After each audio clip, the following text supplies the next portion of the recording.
So here's the story. Some fathers teach with speeches, others with punishment. But there was one man who taught through silence. Raymond was a quiet man. He didn't believe in wasting words, nor in showing emotions easily.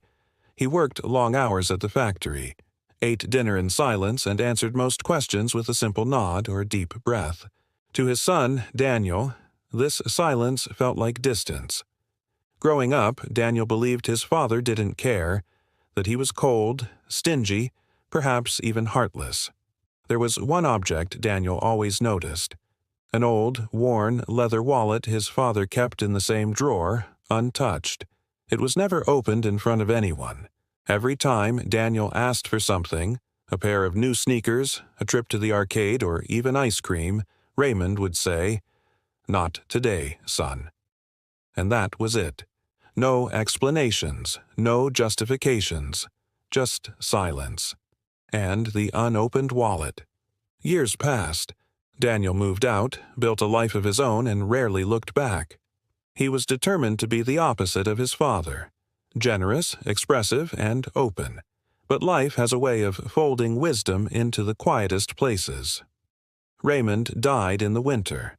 There were no long goodbyes, just a small funeral and a house full of memories Daniel didn't know what to do with. While cleaning his father's bedroom, Daniel found the wallet. For a moment, he hesitated. Then, with reverent fingers, he opened it, for the first time in his life. No cash, no cards, just paper, faded and fragile. There were receipts, dozens of them, for school supplies, rent, utility bills paid late, groceries bought in bulk, prescription medications, and tucked behind a stack of worn invoices was a small photo of Daniel as a boy. On the back of that photo, in faded ink, were these words: "Everything I have is your future." Daniel froze. The room felt heavier, as if time had collapsed into that single moment. He realized then what he had never seen. His father was never poor. He was intentional. He didn't save out of fear. He saved out of love. He sacrificed his own comfort so his son could have opportunities.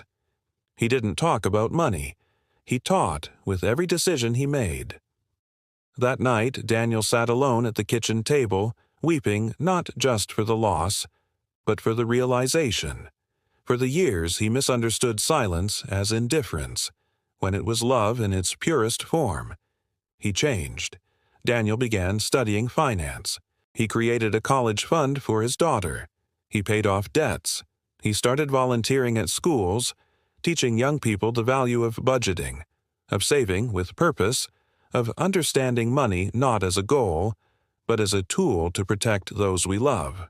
And in his home office he hung his father's wallet in a frame.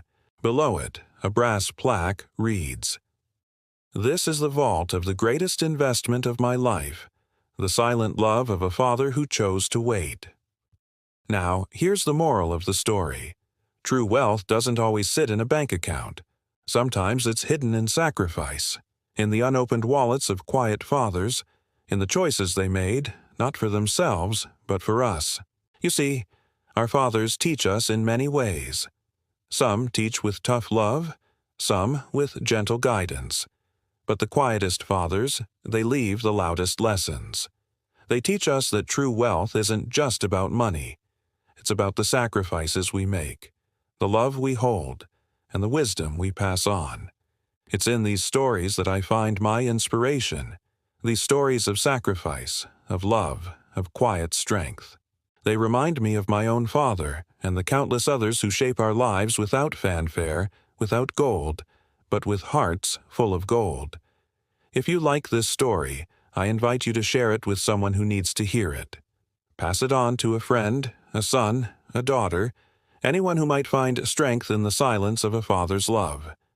Because sometimes the quietest voices carry the loudest messages.